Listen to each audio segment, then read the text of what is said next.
Bismillahirrahmanirrahim. Alhamdulillah wassalatu wassalamu ala Rasulillah wa ala alihi wa ashabihi wa man tabi'ahum bi ihsanin ila yaumiddin. Wa ba'd. Ini adalah seri yang kelima, pertemuan yang kelima dari silsilah pembacaan kitab A'lamus Sunnah Al-Mansyurah li'tiqad at-ta'ifatin najiyat al-mansurah karya Syekh Hafidz bin Ahmad Hakami rahimahullahu taala. Pada kesempatan yang lalu, pada pertemuan yang sebelumnya, kita telah membaca penjelasan dari penulis rahimahullah ta'ala tentang makna al-abd, makna hamba, dan juga tentang makna ibadah. Maka pada kesempatan ini kita akan melanjutkan penjelasan dari penulis, masih berkaitan dengan penjelasan beliau tentang ibadah, yaitu apa hakikatnya suatu ibadah itu. Di sini penulis menyampaikan sebuah pertanyaan, mata yakunul amalu ibadatan? Kapan suatu amalan itu menjadi ibadah? Ya. Maksudnya di sini beliau ingin menjelaskan kepada kita tentang apa sih sebenarnya hakikat suatu ibadah. Ya. Kalau kemarin pada pertemuan sebelumnya beliau menjelaskan tentang definisi ibadah yang kaitannya dengan cakupan makna ibadah tersebut, yaitu mencakup apa saja, yang kemudian beliau menjelaskan dia mencakup amalan dan perkataan yang lahir ataupun yang batin. Maka di sini beliau ingin menerangkan kepada kita sesungguhnya amalan seperti apa yang dia itu merupakan ibadah, yang bisa dikatakan sebagai ibadah adalah amalan yang seperti apa. Yani, taib. Maka beliau menjawab pertanyaan tersebut dengan mengatakan, idza ukmila fihi syai'ani wa huma kamalul hubbi ma'a kamali dzulli. Itu suatu amalan dikategorikan sebagai ibadah idza ukmila fihi syai'ani, jika di dalam amalan tersebut telah disempurnakan dua perkara, dua hal. Apa dua hal tersebut? Beliau mengatakan wa huma kamalul hubbi ma'a kamalul dzulli. Dua hal tersebut adalah kesempurnaan cinta beserta dengan kesempurnaan azul, yaitu kerendahan diri atau ketundukan kepada zat yang dicintai. Inilah dua perkara yang menjadikan suatu amalan itu sebagai ibadah. Apabila suatu amalan itu terbentuk atau terwujud karena didasari oleh dua hal ini, yaitu kesempurnaan cinta kita kepada sesuatu yang kita ibadahi dan kesempurnaan ketundukan kita kepada sesuatu yang diibadahi, maka amalan tersebut betul-betul menjadi suatu ibadah. Nah, maka suatu amalan dikatakan sebagai ibadah apabila terpenuhi padanya dua hal tersebut, rasa cinta dan rasa ketundukan ataupun kerendahan diri kepada zat yang dicintai. Maka suatu amalan yang hanya terwujud karena adanya rasa cinta tanpa ada rasa perendahan diri kepada zat yang dicintai, atau sebaliknya, terwujud karena adanya kerendahan diri, ketundukan terhadap seseorang atau sesuatu tanpa disertai dengan rasa cinta, maka itu bukanlah suatu ibadah. Dicontohkan oleh para ulama rahimahumullah. Yang pertama misalnya, seorang tua yang mencintai anaknya, yang dia melakukan sesuatu untuk anaknya, ya kan? Namun kecintaan tersebut tidak disertai dengan ketundukan terhadap anaknya, tidak ada rasa zul, kerendahan diri dari orang tua kepada anak.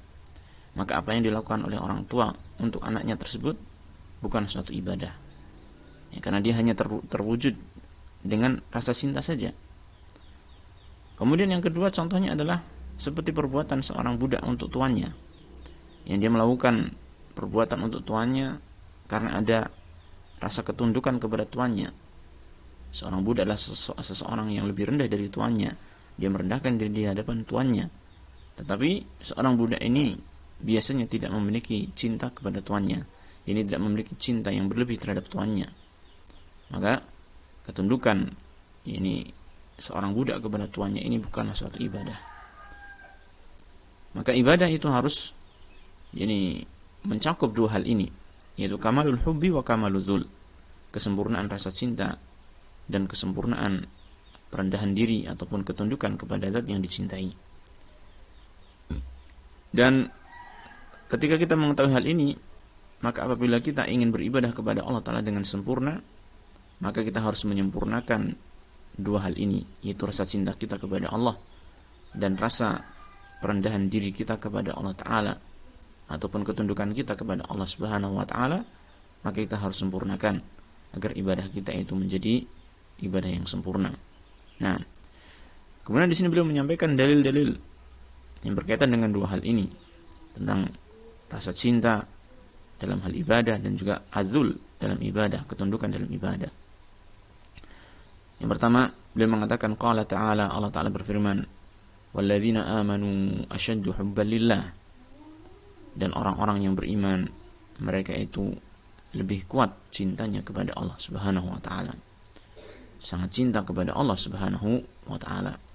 Ini menunjukkan bahwasanya orang-orang yang beriman di dalam amalan-amalan mereka memiliki cinta yang sangat tinggi kepada Allah Subhanahu wa Ta'ala, cinta yang sempurna kepada Allah Subhanahu wa Ta'ala, dan itulah yang mendasari dia beribadah kepada Allah Subhanahu wa Ta'ala.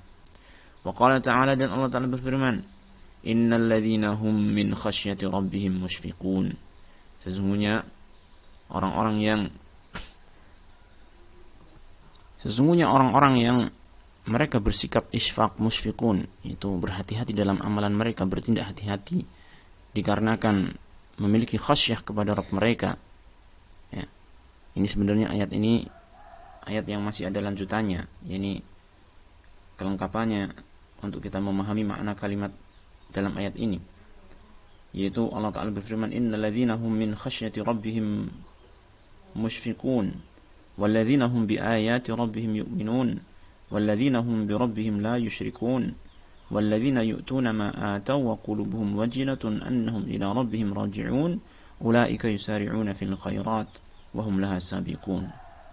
Itu orang-orang yang mereka bersikap hati-hati karena memiliki khasyah, rasa takut kepada Rabb mereka, dan mereka orang-orang yang beriman kepada ayat-ayat Rabb mereka, dan mereka orang-orang yang tidak menyekutukan sesuatu pun kepada Rabb mereka, dan mereka adalah orang-orang yang melakukan apa yang mereka lakukan dalam keadaan hati mereka merasa takut karena mereka akan kembali kepada Rabb mereka. Ulaika yusari'una fil khairati wa hum lahas sabiqun, mereka itulah yang akan berlomba-lomba, bergegas di dalam kebaikan, wa hum lahas sabiqun, dan mereka adalah orang-orang yang terdepan di dalam kebaikan-kebaikan tersebut. Nah, jadi di sini Allah Ta'ala dalam surat Al-Mu'minun, dalam surat Al-Mu'minun ayat 57 dan beberapa ayat setelahnya, Allah menerangkan bahwasanya orang-orang yang beriman itu memiliki rasa takut kepada Allah Ta'ala yang menjadikan dia bersikap hati-hati. Dia memiliki khasyah. Khasyah ini rasa takut kepada Allah Ta'ala yang telah diterangkan oleh para ulama, dia adalah khasyah, rasa takut karena keagungan zat yang ditakuti. Sehingga khasyah itu rasa takut yang didasari oleh ilmu tentang keagungan Allah Subhanahu wa Ta'ala, tentang kesempurnaan Allah Subhanahu wa Ta'ala. Makanya dalam ayat yang lain Allah Ta'ala mengatakan, innama yakhsyallaha min ibadihil ulama, sesungguhnya yang khasyah kepada Allah Subhanahu wa Ta'ala dari hamba-hambanya hanyalah para ulama, yaitu yang mengenal Allah Ta'ala, mengenal keagungan Allah Ta'ala, kesempurnaan Allah Ta'ala, sehingga dia pun takut terhadap keagungan Allah Subhanahu wa Ta'ala. Karena takut terhadap keagungan Allah Ta'ala, maka dia pun merendahkan diri di hadapan Allah Ta'ala, tadzallul kepada Allah Subhanahu wa Ta'ala, dan karena itu maka dia pun tunduk kepada Allah Ta'ala. Orang-orang yang seperti ini yusari'una fil khairat, mereka akan bergegas di dalam kebaikan, dan mereka akan menjadi orang yang terdepan dalam kebaikan. Nah, sehingga di sini menunjukkan bahwasanya di antara pembentuk satu amalan seorang hamba yang menjadi ibadah adalah adanya khasyah yang menghasilkan adzul, menghasilkan kesempurnaan, yakni ketundukan dan kerendahan diri kepada zat yang dicintai ataupun yang dia takuti.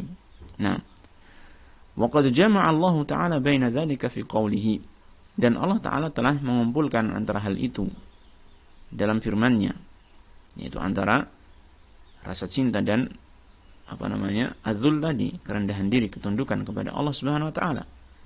Itu dalam firman-Nya, innahum kanu yusari'una fil khairati wa yad'unana raghaban wa rahaba wa kanu lana khashi'in. Sesungguhnya mereka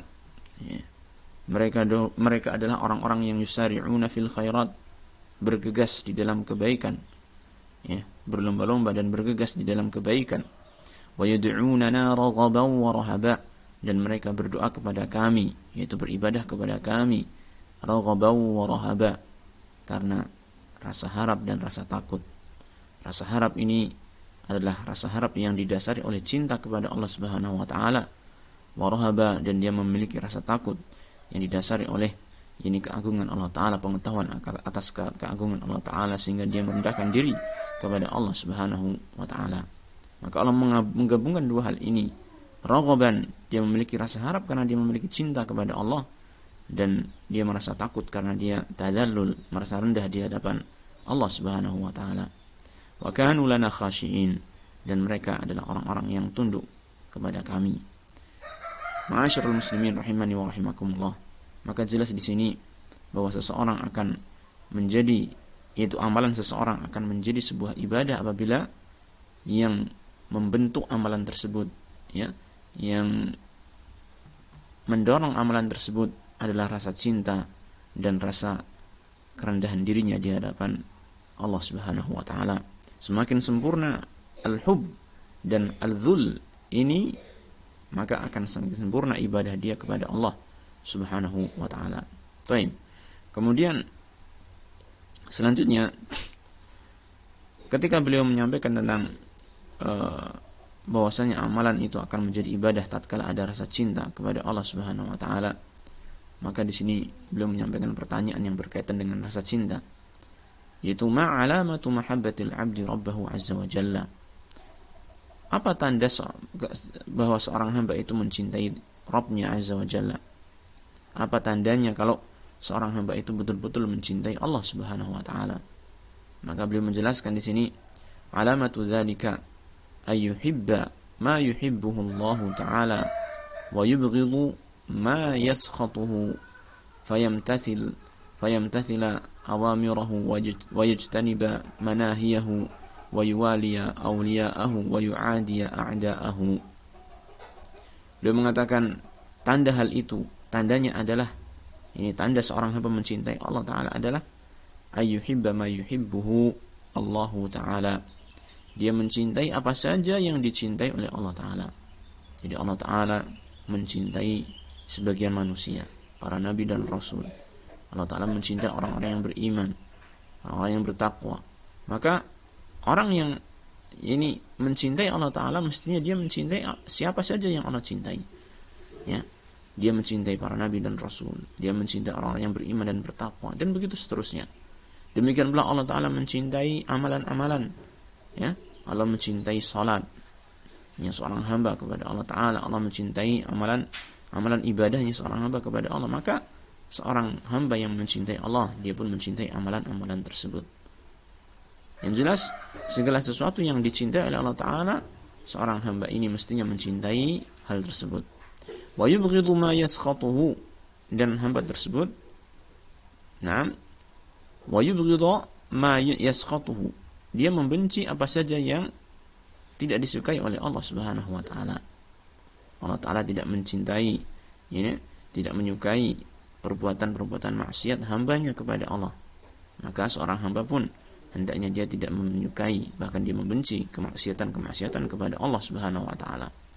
Allah membenci orang-orang yang kafir, Allah membenci orang-orang yang bermaksiat. Maka seorang hamba pun hendaknya membenci mereka semua. Dan ini merupakan tanda cintanya seorang hamba kepada Allah Ta'ala. Sehingga konsekuensinya ketika dia benar-benar mencintai Allah Ta'ala, apa? Fayamtathila awamirahu wa yajtaniba manahiyahu, maka dia pun melaksanakan perintah-perintah Allah dan menjauhi larangan-larangannya. wa yuwaliya awliya'ahu, dia berwala yaitu mencintai, menolong dan dekat kepada para wali-wali Allah Ta'ala, wa yu'adiya a'da'ahu, dan dia memusuhi siapa saja yang menjadi musuh-musuh Allah Subhanahu wa Ta'ala. Walidha kana awthaqu 'ural imani al-hubba fillahi wal bughdha fillahi. Oleh karena itu, ya, yang merupakan tali keimanan yang paling kuat adalah al-hubba fillahi wal bughdha fillahi, yaitu rasa cinta kepada Allah Subhanahu wa Ta'ala dan rasa cinta karena Allah Subhanahu wa Ta'ala dan rasa benci karena Allah Subhanahu wa Ta'ala. Itulah tali ikatan iman yang paling kuat, ya. Tali ataupun ikatan keimanan yang paling kuat, yaitu rasa cinta karena Allah Ta'ala dan membenci karena Allah Subhanahu wa Ta'ala. Taib. Kemudian setelah kita mengetahui bahwasanya tanda seorang hamba mencintai Allah adalah mencintai apa yang Allah cintai, maka pertanyaan selanjutnya adalah bagaimana kita bisa mengetahui apa saja yang Allah cintai dan yang Allah ridhoi, agar kita bisa melaksanakan hal itu, agar amalan kita itu bisa menjadi ibadah kepada Allah Ta'ala. Taib. Maka beliau memberikan pertanyaan berikutnya, bimadza arafa al-ibadu ma yuhibbuhu Allah wa yardahu. Dengan apa para hamba itu bisa mengetahui apa saja yang Allah cintai dan yang Allah ridhoi, ya, sehingga dia itu bisa melaksanakan apa yang Allah cintai dan Allah ridhoi, sehingga dia bisa mengucapkan apa yang Allah cintai dan Allah ridhoi, sehingga dia bisa beribadah kepada Allah Ta'ala dengan benar. Maka beliau memberikan jawaban, arafuhu bi irsalillahi ta'ala ar-rusula wa inzalihi al-kutuba amiran bima yuhibbuhu Allah wa yardahu nahiyan amma yakrahuhu wa ya'bahu. Beliau mengatakan para hamba itu bisa mengetahui hal itu, yaitu mengetahui apa yang Allah cintai dan Allah ridhai, bi irsalillahi ta'ala ar-rusul, yaitu dengan Allah Ta'ala mengutus para rasulnya dan dengan Allah Ta'ala menurunkan kitab sucinya. Maksudnya kita bisa mengetahui apa saja yang Allah cintai dan apa yang Allah ridhai dari apa yang diterangkan oleh rasul-rasul utusan Allah Ta'ala dan dari kitab-kitab suci yang Allah turunkan. Karena para rasul Allah Ta'ala tersebut, atau Allah Tabaraka Ta'ala dengan mengutus para rasul dan menurunkan kitab suci tersebut, amiran bima yuhibbuhu Allah wa yardah, dia memerintahkan perkara-perkara yang Allah cintai dan Allah ridhai, nahiyan amma yakrahuhu wa ya'bah, dan melarang apa yang Allah benci dan yang Allah tidak menyukainya. Artinya yang dibawa oleh para rasul alaihi wassalatu wassalam dan yang ada di dalam kitab-kitab suci Allah Ta'ala, itulah keterangan tentang apa saja yang Allah cintai dan apa saja yang Allah benci. Maka kita untuk bisa mengetahui apa yang Allah cintai dan Allah benci adalah dengan kembali kepada kitab suci Allah Ta'ala dan kembali kepada rasul utusan Allah Subhanahu wa Ta'ala. Kita mengikuti kitab sucinya Allah Ta'ala dan mengikuti meneladani utusan Allah Rasulullah sallallahu alaihi wasallam.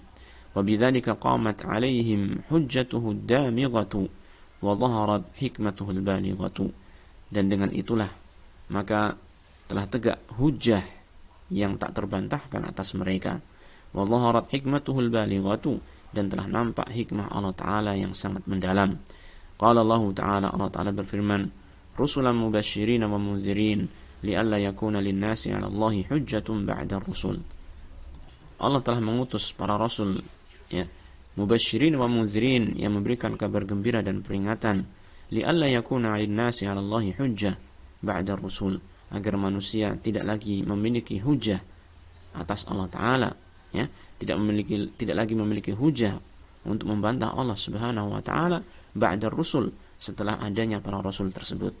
Jadi agar manusia nanti di akhirat tidak ada yang akan mengatakan, bagaimana saya bisa beribadah kepada Engkau ya Allah, sedangkan saya tidak mengetahui cara beribadah, sedangkan tidak ada yang menerangkan kepada kami tentang cara beribadah kepada Engkau. Bagaimana kami beribadah kepada Engkau ya Allah, padahal kami tidak mengetahui bahwasanya kami harus beribadah. Maka tidak akan ada yang mengatakan seperti ini. Kenapa? Karena Allah telah mengutus para rasul yang menjelaskan tujuan mereka hidup di dunia adalah untuk beribadah kepada Allah, sekaligus menjelaskan bagaimana mereka beribadah kepada Allah Subhanahu wa taala. Wa qala ta'ala qul in kuntum tuhibbuna Allah fattabi'uni yuhibbukumullahu wa yaghfir lakum dzunubakum wallahu ghafurur rahim. Katakanlah wahai Rasul kepada mereka umatmu, in kuntum tuhibbuna Allah, apabila kalian mencintai Allah, fattabi'uni, maka ikutilah aku, yuhibbukumullahu wa yaghfir lakum dzunubakum, niscaya Allah taala akan mencintai kalian dan mengampuni dosa-dosa kalian, wallahu ghafurur rahim, dan Allah taala Maha Pengampun lagi Maha Penyayang. Dalam ayat ini sangat jelas sekali bahwasanya Allah taala menyatakan seandainya manusia itu benar-benar mencintai Allah taala, maka hendaknya mereka mengikuti Rasulullah sallallahu alaihi wasallam, karena bukti kecintaan seorang hamba kepada Allah taala adalah dengan mengikuti petunjuk dan ajaran Rasulullah sallallahu alaihi wasallam, karena Rasul tersebut telah menjelaskan tentang apa saja yang Allah cintai dan apa saja yang Allah benci. Inilah yang bisa kita baca pada kesempatan kali ini. Insyaallah kita akan melanjutkan pertemuan berikutnya tentang syarat-syarat ibadah kepada Allah Subhanahu wa taala agar dia menjadi ibadah yang sah. Nah, kita akhiri wassallallahu wasallam ala nabiyina Muhammadin wa ala alihi washabihi ajma'in walhamdulillahi rabbil alamin.